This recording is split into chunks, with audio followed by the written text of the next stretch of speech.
Allez, bonjour à tous et bienvenue donc dans cette vidéo sur le chapitre de terminale qui s'appelle Comment lutter contre le chômage. Donc comme son nom l'indique, dans ce chapitre on va voir plusieurs éléments. On va voir à la fois le diagnostic que font les économistes et quelles solutions. Les économistes sont en désaccord sur cette question, c'est-à-dire que c'est un sujet qui fait débat. Donc vous allez voir que certaines solutions, les solutions qu'ils proposent sont multiples et variées. On va les voir une par une. Alors en fait, quand on parle de chômage, d'abord se pose la question de mesurer le chômage. Donc pour ça, en fait, en France, on utilise deux indicateurs. On utilise l'indicateur de Pôle emploi et l'indicateur de l'INSEE. Ces indicateurs mesurent des choses différentes, c'est-à-dire que le périmètre qu'on utilise est un petit peu plus large pour l'un, c'est-à-dire que les chiffres qu'on va obtenir sont différents. Donc c'est pour ça que, en fait, quand on parle de chiffres du chômage en France, si on parle en millions par exemple, on a entre 3 millions et 6 millions de chômeurs, selon la définition qu'elle soit la plus restrictive ou la plus large possible. Donc c'est important, en cours on a vu aussi la distinction entre taux de chômage et taux d'emploi. Voilà, c'est quelque chose que vous devez maîtriser. Donc ce chômage, d'où est-ce qu'il vient? C'est ça notre grande question.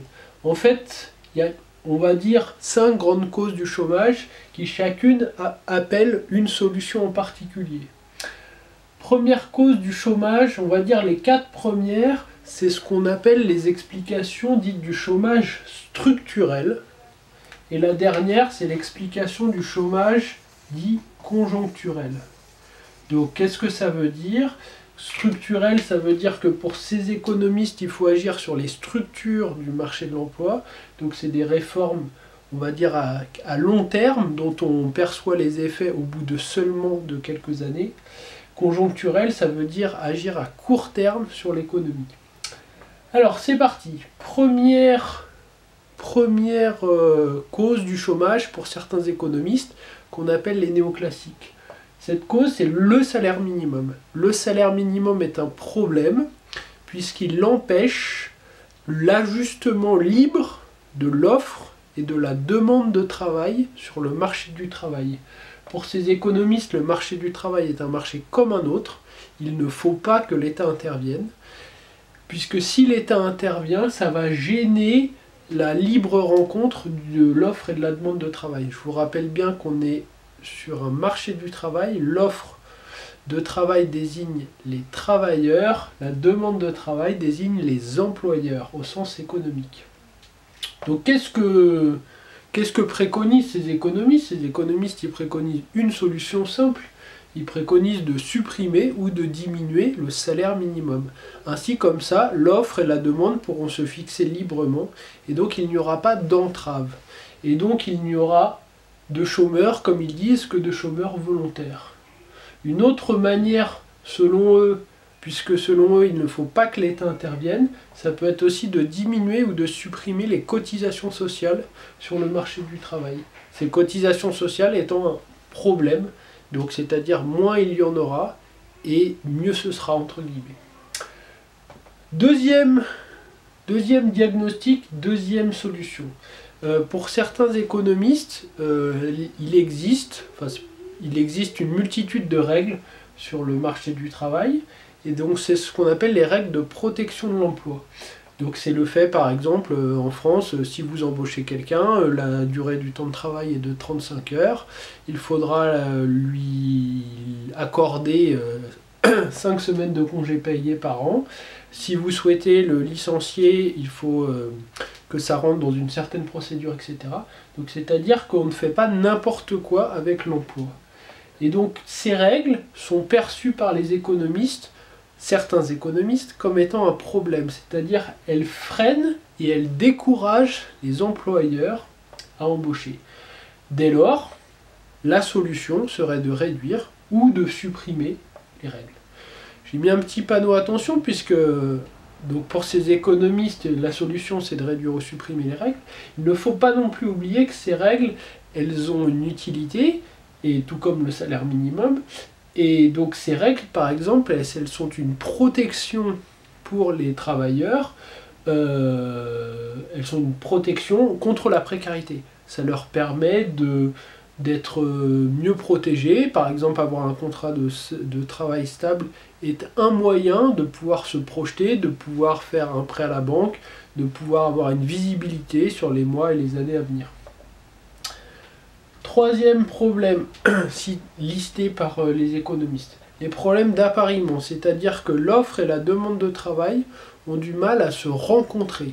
Ça veut dire quoi? Ça veut dire que il y a d'un côté des propositions d'emploi qui ne sont pas pourvues, il y a de l'autre des gens qui sont au chômage. L'élément principal sur lequel insistent les économistes pour améliorer ces problèmes d'appariement, ces problèmes de rencontre entre offre et demande de travail, c'est de jouer sur la formation.